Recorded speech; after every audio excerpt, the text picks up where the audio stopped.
네, 반갑습니다. 국제해독영양협회 회장 이송주입니다.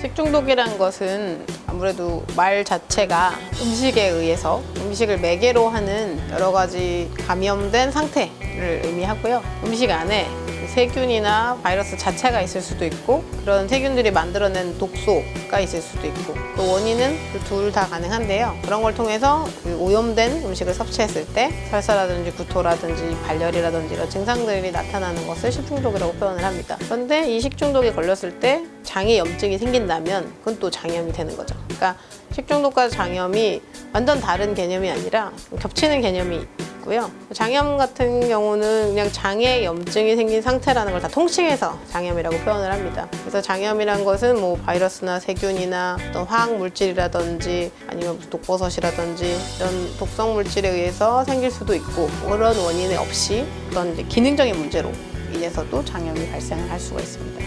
그 발생 확률 자체는 세균성보다는 바이러스성이 더 많이 나타나고요. 특히 요즘과 같은 겨울철에는 노로바이러스나 로타바이러스와 같은 바이러스들이 많은 장염의 원인이 되고 있습니다. 여름 같은 경우에는 음식이 상하면 부패하면 걸릴 수 있는 여러 포도상구균이라든지 살모넬라균이라든지 이런 박테리아들이 원인이 될 수 있고요. 비율상으로는 바이러스 쪽이 50에서 70%, 세균 쪽이 15에서 20% 정도로 바이러스 쪽이 좀 더 많은 원인을 차지하고 있습니다. 사람마다 굉장히 다양하게 나타날 수 있는데 가장 많이 나타나는 증상들은 뭐 구토, 복통, 설사 이런 것들이 대부분의 증상을 차지하고 있고요. 그 정도가 얼마나 심하냐에 따라서 수액 처치까지 필요할지 약으로만 컨트롤이 될지가 결정될 수 있고요. 그리고 세균성인지 바이러스성인지 그 처음에는 구별하기가 좀 어렵습니다. 그래서 처음에는 바로 항생제를 쓰지 않고 증상에 대한 치료를 하게 되는데 근데 만약에 열이 떨어지지 않거나 증상이 호전되지 않을 경우에는 세균성 장염, 세균성 식중독일 수도 있어서 그런 경우는 항생제 처치가 필요합니다.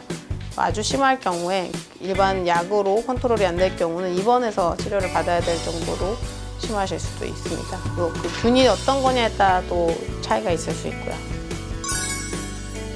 장염이라는 것은 이제 장에 염증이 생기는 것 자체를 통칭하는 거기 때문에 설사가 날 수도 있고 구토가 날 수도 있고 배가 아플 수도 있고 마찬가지고요. 식중독 역시 증상이 뭐 없는 경우도 있고 있을 수도 있고 열이 날 수도 있고 장염을 또한 동반할 수 있기 때문에 아까 말씀드린 그런 동일한 증상이 더 나타날 수 있습니다. 단지 증상만 가지고 장염이 있다, 식중독이라고 말한다기보다는 증상이 있다면 장염이라고 생각할 수 있고요. 그 원인이 뭐냐에 따라 식중독이냐 그냥 다른 장염이냐가 나뉘어진다고 생각하시면 되겠습니다.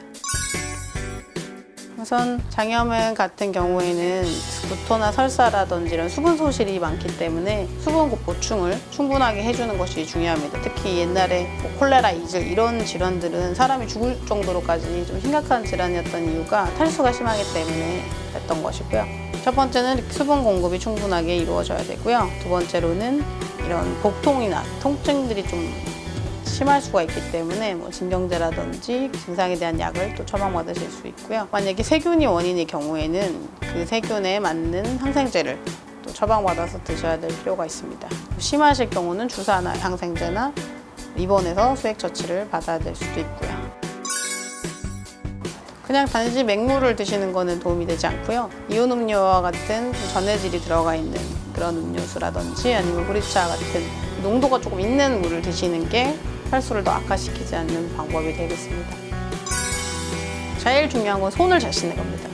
음식을 먹기 전에 꼭 손을 씻고 화장실을 다녀와서 꼭 손을 씻는 그 습관이 가장 중요하고요. 그래야 내가 또 남에게 옮기지를 않고 남이 나한테 옮기더라도 내가 그거를 미리 차단을 할 수가 있습니다. 가장 중요한 건 손 씻기가 되겠고요. 두 번째로는 여름철 같은 경우는 충분하게 익혀서 날 음식보다는 충분히 가열된 음식을 드시는 것이 중요하겠습니다. 겨울철 같은 경우에는 식중독보다는 이제 장염이 좀 많은 게 음식 자체에 상한 것보다는 이제 겨울철에 좀 더 활동성이 올라가는 노로바이러스 이런 쪽에 장염이 많은데요. 이런 경우에는 마찬가지로 이때도 손 씻기와 또 충분히 가열해서 음식을 드시는 습관들이 중요하겠습니다. 그리고 겨울철에는 온도가 내려가면서 소화 기능 자체가 전체적으로 떨어집니다. 그리고 우리 소화 효소가 가장 활동하기 좋은 온도보다 좀 더 내려갈 수도 있기 때문에 꼭 음식을 천천히 꼭꼭 씹어서 드셔야 되고요. 너무 맵거나 짜거나 기름기가 너무 많은 그런 자극적인 음식들은 겨울철엔 좀 피하시는 게 좋습니다. 그래도 밀가루 음식이라든지 소화가 잘 안 되는 음식을 먹고 갑자기 위경련을 일으켜서 오시는 경우들이 굉장히 많기 때문에 겨울철에는 보온에 신경을 쓰시고 따뜻한 곳에서 음식을 드시고 난 다음에 이제 이동할 때 너무 춥지 않도록 체온을 잘 유지할 수 있도록 좀 신경을 쓰시는 게 겨울철 위장관 건강에 도움이 되겠습니다.